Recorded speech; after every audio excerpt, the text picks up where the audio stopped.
குரேசனை பொறுத்தவரை அவனுடைய சூட்சும சரீரம் மிகவும் வலுவாக இருக்கிறது. அதனால்தான் அடியேன் பாசுரம் பாடியதும் அவனுடைய சூட்சும சரீரத்தில் இருக்கும் அந்த அறிவு அதை கிரகித்துக் கொண்டு அதை உணர்ந்து உடனே பிரதிபலிக்க முடிந்தது. ஆனால் அந்த பிரதிபலிப்பை ஏற்றி இயக்க அந்த ஸ்தூல சரீரம் ஒத்துழைக்க மறுக்கிறது. இந்த ஒரு அசைவே போதும், கூரேசன் கட்டாயமாக மீண்டு வருவான். காலம், நேரம், பிரார்த்தனை இவைகள் அவனை குணப்படுத்தும். அடியேனுக்கு அந்த நம்பிக்கை ஆழமாக இருக்கிறது. ஆண்டாள், கூரேசனுக்கு எதெல்லாம் சந்தோஷத்தை கொடுக்குமோ அதை தவறாமல் செய். அதே போல பாசுரத்தை இடைவிடாமல் சொல்லிக்கொண்டே இரு. குறிப்பாக 4ஆம் திருமொழியில் வரும் அந்த 10 பாசுரங்களையும் ஓயாமல் நீ பாடிக்கொண்டே இரு, பிரார்த்தித்துக் கொண்டே இரு. வெற்றியை குறிக்கும் பாசுரங்கள் அவை. கூரேசன் சர்வ நிச்சயமாக எழுந்து வருவான். ராமானுஜா, மருத்துவர்கள் வந்தனர், பரிசோதித்தனர். ஆனால் நீ கூறியதைப் போல் அவர்கள் செய்த வைத்தியமெல்லாம் இந்த ஸ்தூல சரீரத்திற்குத்தான். மருந்து கொடுத்ததும் அதற்குத்தான்.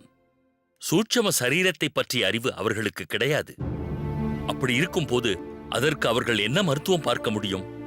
நீ பகவத் ஞானத்தை வைத்துக்கொண்டு இப்பொழுது ஒரு சிகிச்சை அளித்தாயே, அதுதான் கூரேசனை குணப்படுத்த முடியும் என்ற நம்பிக்கை இப்பொழுது அடியனுக்கு வந்துவிட்டது. சுவாமி, தக்க சமயத்தில் நீங்கள் எல்லோரும் வந்தீர்கள். ராமானுஜன் பேச பேச அவனுடைய அந்த பாசுரங்களை கேட்க கேட்க அடியனுக்கும் நம்பிக்கை பிறந்துவிட்டது. என் கூரேசன் நிச்சயம் பிழைத்துக் கொள்வான். யாரும் கவலை கொள்ள வேண்டாம். எந்த தவறும் நேர்ந்து விடவில்லை. இது தற்காலிகமானதுதான். படைக்கத் தெரிந்தவனுக்கு காத்து ரட்சிக்கவும் தெரியும். எல்லோரும் சந்தோஷமாக இருங்கள். அந்த சந்தோஷமே அவனை மிக விரைவில் குணப்படுத்திவிடும். கூரேசன் மிக விரைவில் எழுந்து கொள்வான். பாசுர பாடசாலையை மீண்டும் நடத்துவான். முன்பை விட அதிக தெம்புடன் நடத்துவான். அடுத்த முறை அடியேன் இங்கு வரும்பொழுது பூரணமாக ஸ்வஸ்தமடைந்த கூரேசனை பார்ப்பேன் என்பது நிச்சயம்.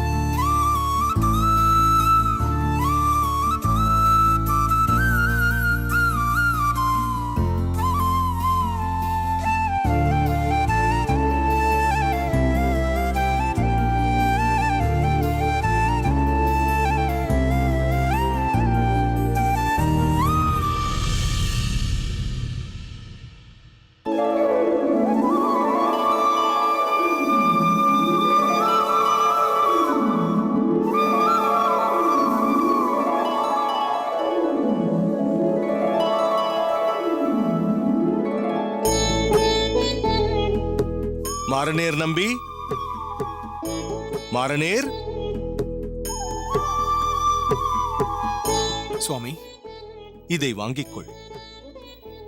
இவ்வோலையை கொண்டு போய் அடியேனின் ஆச்சாரியர் மணக்கால் நம்பி சுவாமிகள் எனக்கு அருளினார் அல்லவா, ஒரு வருங்கால ஆச்சாரியர் விக்கிரகம், அதன் பொற்பாதங்களில் வைத்து நமஸ்கரித்து எடுத்து வா.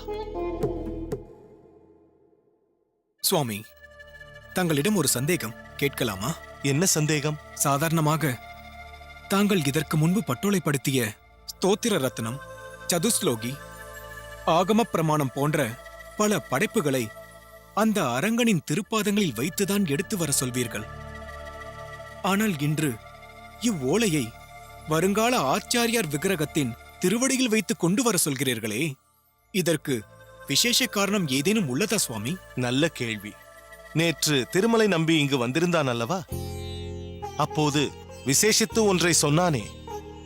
அவனது மருமான் ராமானுஜனால் கப்யாசம் புண்டரீகம் என்ற உபனிஷத வாக்கியத்திற்கு ஒரு அதி அற்புதமான விளக்கம் கொடுக்கப்பட்டது என்று.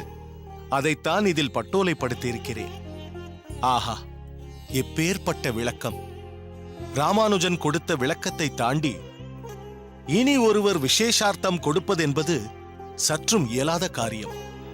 எதிர்வரும் காலத்தில் நம் சம்பிரதாய பிரவர்த்தகர்கள் கொண்டாடி மகிழ வேண்டும் என்பதற்காகத்தான் அவ்விளக்கத்தை இவ்வோலையில் பொறித்திருக்கிறேன். அடியேன் அன்றாடம் ஆராதிக்கும் ஆச்சாரிய விக்கிரகத்தில் இவ்வோலையை வைத்து இந்த விளக்கத்திற்கு ஒரு விசேஷ அங்கீகாரமும் அந்த ராமானுஜனுக்கு பரிபூரண அனுகிரகத்தையும் அவ்விக்கிரகத்தில் வியாபித்திருக்கும் வருங்கால ஆச்சாரியர் அருளட்டும். அதைக் கருதித்தான் ஆச்சாரியரின் விக்கிரகத்தின் திருவடியில் இவ்வோலையை வைக்கச் சொன்னேன். இப்போது விளங்கியதா? விளங்கியது சுவாமி. சரி, சீக்கிரம் திருப்பாதத்தில் வைத்து எடுத்து வா. உத்தரவு சுவாமி.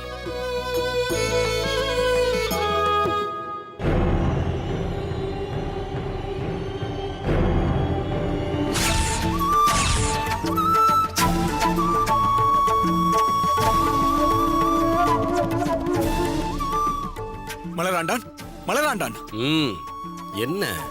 ஏன் இப்படி அலறியபடி ஓடி வருகிறாய்? காணவில்லை, காணவில்லை. அடடா, பதற்றப்படாமல் கூறு. எதை காணவில்லை? யாரை காணவில்லை? விக்கிரகம். நம் ஆச்சாரியார் அனுதினமும் திருவாராதனம் செய்வாரே, வருங்கால ஆச்சாரியார் விக்கிரகம், அதைத்தான் காணவில்லை. சரியாக போயிற்று. விக்கிரகம் எங்கும் போயிருக்காது. நீ சென்று சரியாக தேடிப்பார். இல்லை, நிச்சயமாக அங்கு விக்கிரகம் இல்லை. என் பதற்றத்தை பார்த்தால் உனக்கு புரியவில்லையா? நீ நிஜமாகத்தான் சொல்கிறாயா? அந்த அரங்கன் மீது ஆணை, விக்கிரகம் அங்கு இல்லை.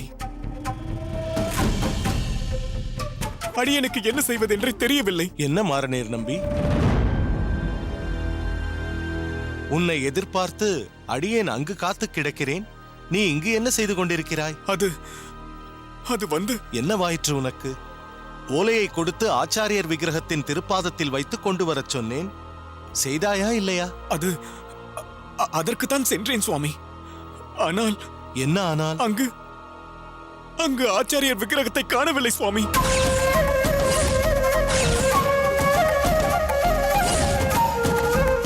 அதை பற்றி தான் மலராண்டனிடம் விசாரித்துக் கொண்டிருந்தேன் சுவாமி. நீ என்ன சொல்கிறாய்? காலையில் அடியேன் திருவாராதனம் செய்தேனே, அப்பொழுது இருந்த விக்கிரகம் இப்பொழுது எங்கே போயிருக்கும்? ஆம் சுவாமி, அடியேனும் திருவாராதன அறை முழுவதும் தேடிவிட்டேன் சுவாமி. எங்கும் விக்கிரகத்தை காணவில்லை. பெருமாளே, இது என்ன சோதனை? அடியேனின் ஆச்சாரியர் பெருமதிப்போடு கொடுத்த பொக்கிஷம் பறிபோய் விட்டதா?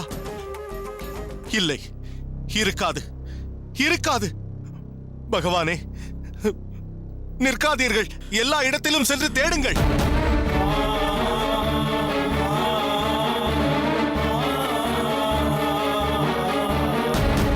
அரங்கா, நீதான் இதற்கு ஒரு விடை சொல்ல வேண்டும். ஹே ரங்கா, இது என்ன சோதனை? தினமும் தவறாமல் ஆராதனை செய்து வந்த விக்கிரகம் ஆயிற்றே. அடியேனின் ஆச்சாரியர் மிகவும் முகப்போடு அளித்த ஒப்பற்ற சிலாரூபமாயிற்றே. எங்கு சென்று தேடுவேன்?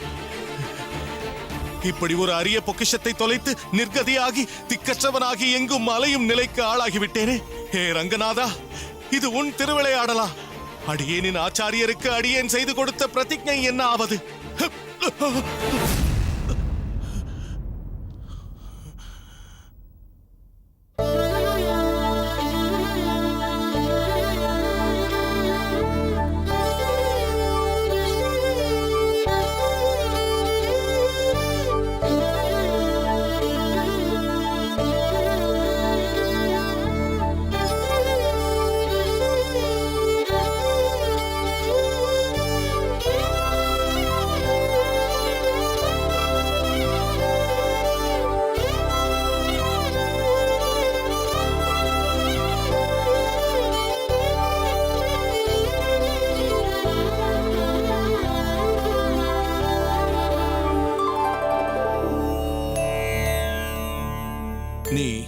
நீ யார்? காலை கதிரவனை போன்ற தேககாந்தி, முழுமதி சந்திரனை போன்ற திருமுகப் பொலிவு, அனைவரையும் வசீகரிக்கும் பேரெழில் திருவுருவம். நீ யார்? சொல்கிறேன், அவசியம் சொல்கிறேன். அதற்கு முன்பு தாங்கள் எதையோ தேடி அலைவது போல் தெரிகிறதே. யாரை தேடுகிறீர்கள் என்று அடியேன் தெரிந்து கொள்ளலாமா? அது என் ஆராத்திய விக்கிரகம். அடியேனின் ஆச்சாரியர் மணக்கால் நம்பி சுவாமிகள் அனுகிரகத்தோடு எதிர்காலத்தில் அவதரிக்கப் போகும் ஆச்சாரியர் இவர்தான் என்று காண்பித்து அருளிய அர்ச்ச விக்கிரக திருமேனி. அந்த விக்கிரகத்தை காணவில்லை. வருங்கால ஆச்சாரியரை தொலைத்த மகா பாவி ஆகிவிட்டேன். அந்த மனோவியாகுலத்தால் சித்தம் பேதலித்து கீழே விழவிருந்தேன். அடியேனை தாங்கி பிடித்து காத்துவிட்டாய். நீ யார்? உன் ஸ்பரிசம் பட்டவுடன் ஒரு கணம் அடியேனின் தேடலை மறந்தேன். உன் திருமுகத்தை தரிசித்தவுடன் அடியேனையே மறந்தேன். நீ யார்? பார்போற்றும் ஆச்சாரிய சீலரே, அடியேனை யாரென்று தங்களுக்கு புரியவில்லையா? தாங்கள் யாரைத் தேடி வந்தீர்களோ அந்த தேடலின் முடிவும் விக்கிரகத் திருமேனியில் வசிக்கும் உருவமும் அடியேனே.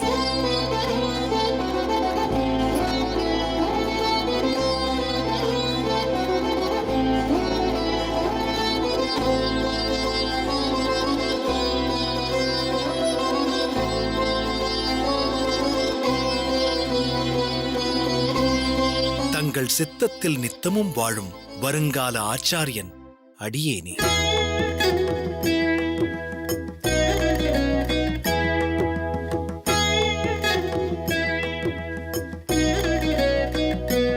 தாங்கள் தேடி வந்த ஆச்சாரிய விக்கிரகமும் அடியேனிடம்தான் உள்ளது.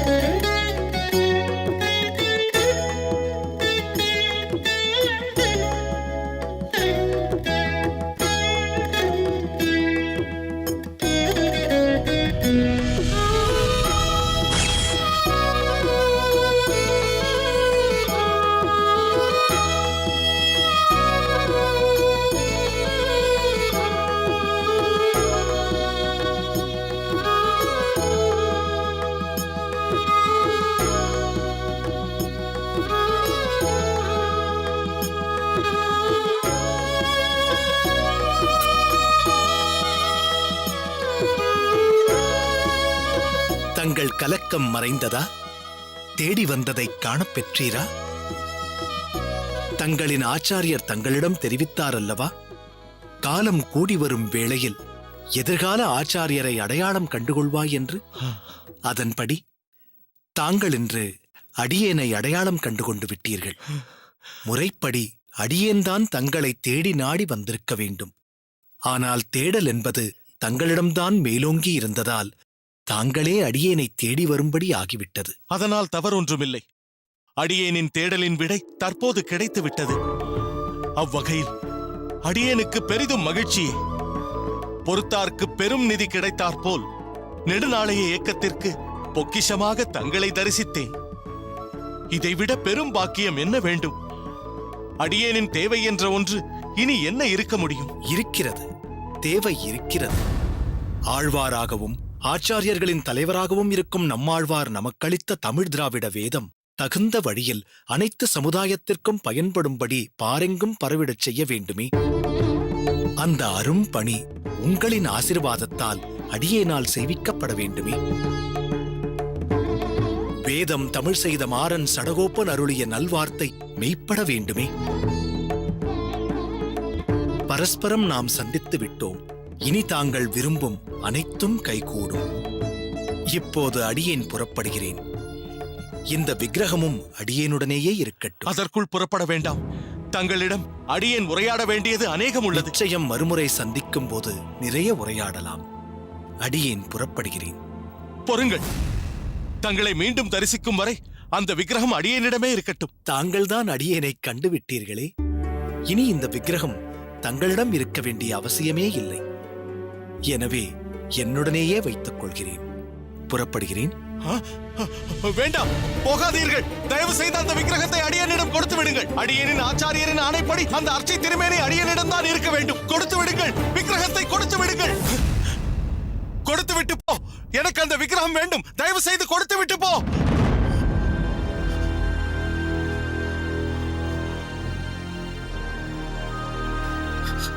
சுவாமி, சுவாமி, என்னவாயிற்று சுவாமி?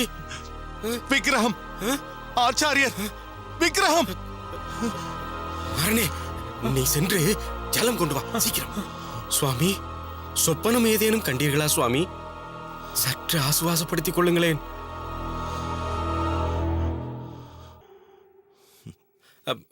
சுவாமி, ஜலம் அருந்துகள் சுவாமி. வேண்டாம், அடியேனுக்கு எதுவும் வேண்டாம்.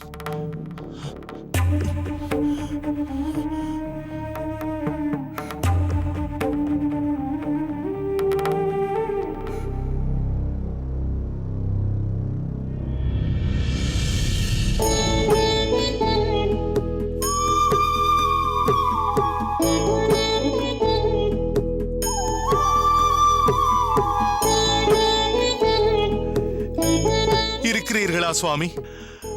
அடியேனிடம்தானே இருக்கிறீர்கள். அது போதும், அது போதும் சுவாமி. என்னவாயிற்று சுவாமி? கனவு கண்டேன். அடியேனின் நெஞ்சை உலுக்கிய கனவு.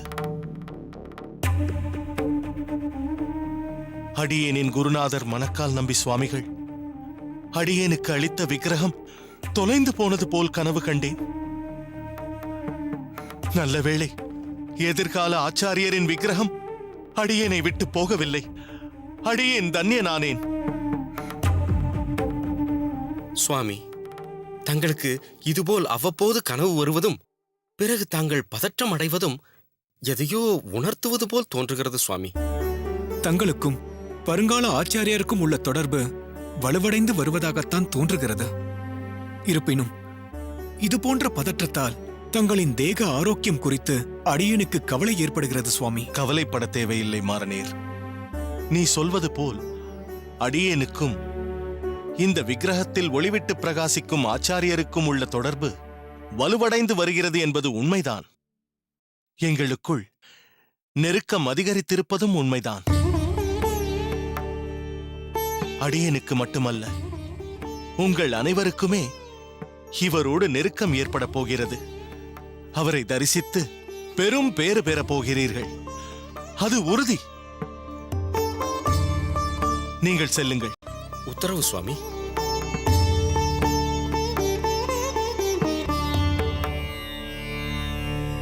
சுவாமி, அடியேன் உங்களை கனவில் தரிசித்து விட்டேன். வெகு சீக்கிரம் நேரிலும் தரிசனம் கொடுங்கள். தரிசனம் கொடுங்கள் சுவாமி.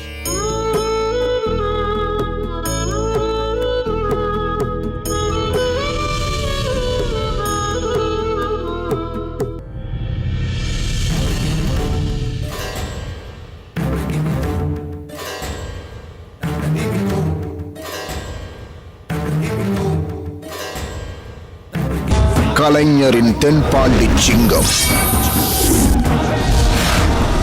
செப்டம்பர் 15 முதல் இரவு 8:30 மணிக்கு காணத் தவறாதீர்கள்.